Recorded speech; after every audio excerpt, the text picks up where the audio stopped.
I can't stop meeting people who time to time try to convince me that renting is absolute waste of money. It's like burning money. You're paying someone else's mortgage. Why would you waste a fortune on rent when you can take a mortgage and end up with a house, even if that means you have to wait 30 years? To be honest, this is dumb. Even if we assume that buying a house is cheaper in the long run, when you rent, you're not throwing away money, you're getting something in return.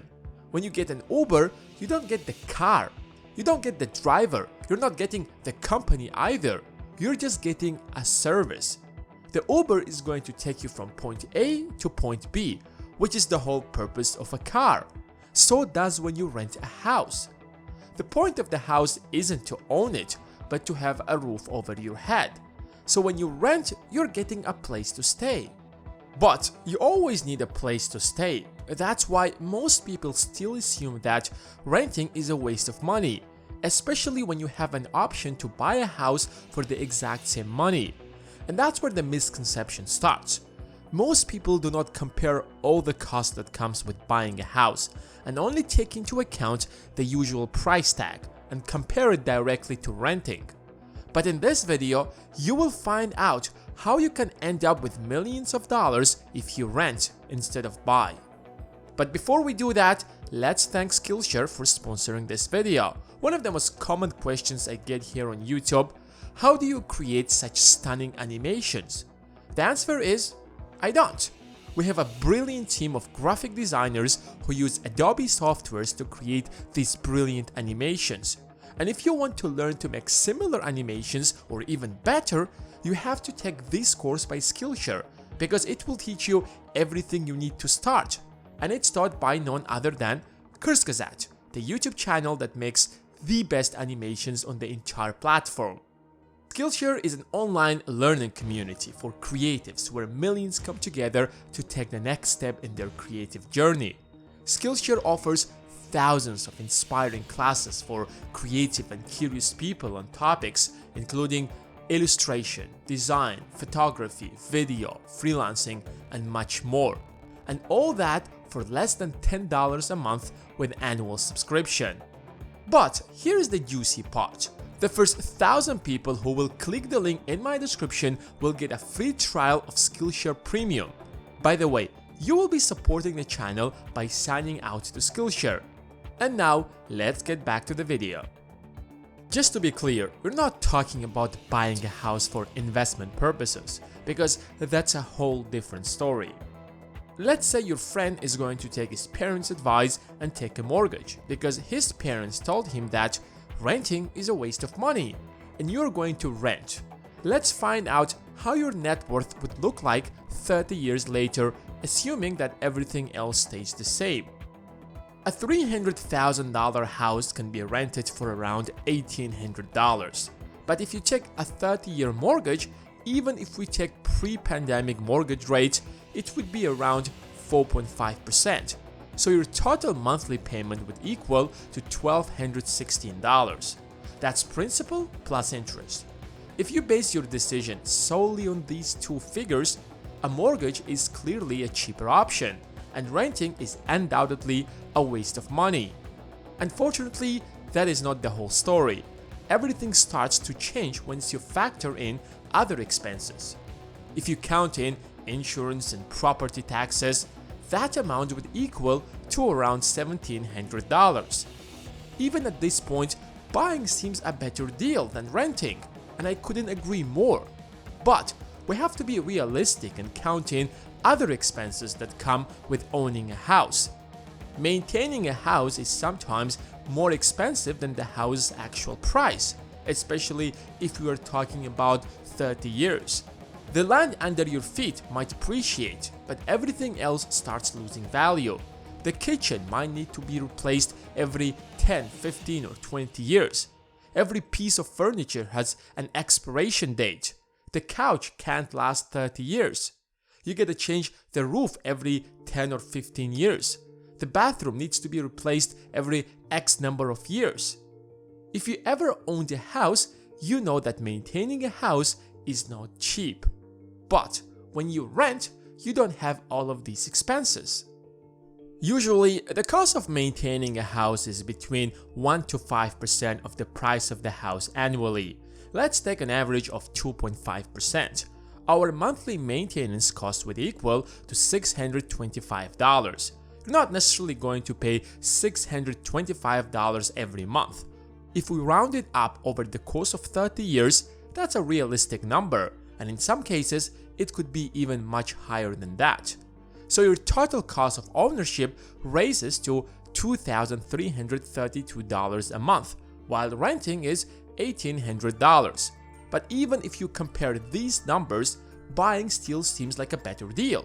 Yes, you're slightly overpaying, but 30 years down the road, you will end up with a property that would worth hundreds of thousands of dollars, if not millions, while your friend, who was renting all this time, will be left with nothing. But let's do the math. Assuming your house appreciates by 3% a year, the future value of your property would equal to $728,000 30 years later. Assuming anything higher than that is too unrealistic, to say the least, since home prices can also go down. The only thing that's missing from this equation is the opportunity cost. When taking a mortgage, you had to make a 20% down payment, which equals to $60,000. You could have spent that money to start a business, a corner shop, or anything else that would generate income. But in this hypothetical example, let's assume you would invest it in the stock market. And since we are talking about a period of 30 years, it's fair to say that we can expect at least an 8% rate of return, since the average rate of S&P 500 over the long run has been around 10%. Your monthly mortgage payment is $2,332, but renting a similar house is $1,800. So there is an opportunity cost of $532 every month. Let's assume you will invest that money as well. With the power of compounding, $60,000 with a monthly contribution of $532 at a rate of 8% over 30 years would equal $1.3 million. Your friend who has been renting all this time and investing the difference will end up with $1.3 million, while you with a house that would worth $728,000. What do you think is better? $1.3 million of liquid assets or a house that's worth $728,000? When you look at it from this perspective, things start looking completely differently. However, even these are not the most accurate numbers because we did not take into account at least a 2% rent increase annually, but so does the cost of your maintenance would grow with inflation. You can be frugal with your house and only spend 1% of the value of the house on maintenance. We also didn't take into account the interest deductions you get with purchasing a house. Or you might need to renovate the house, but you might not have the means to do that. So you end up paying with a credit card, for example, and pay an astronomical interest on top of it. But the point is, buying a house isn't always the best investment, and renting isn't always a waste of money because it gives you an opportunity to invest elsewhere, especially if you're planning to live there for just a few years, since the cost of selling that property and getting a new one would easily make it even more expensive. Even if you get a mortgage now when interest rates are so low, the equation isn't going to change much because if it's adjustable, then your mortgage rate would increase in a year or two once life gets back to normal. If it's fixed, the market is slightly overvalued as we have explored in a previous video, which means there could be a correction in the next few years, and your final net worth would be less than $728,000. And if for some reason interest rates drops farther in the future, since that's where they seem to be moving to in the long run, you won't be able to take advantage out of that. 30 years is a long period of time. I can't imagine how my life, for example, would look like in 30 years.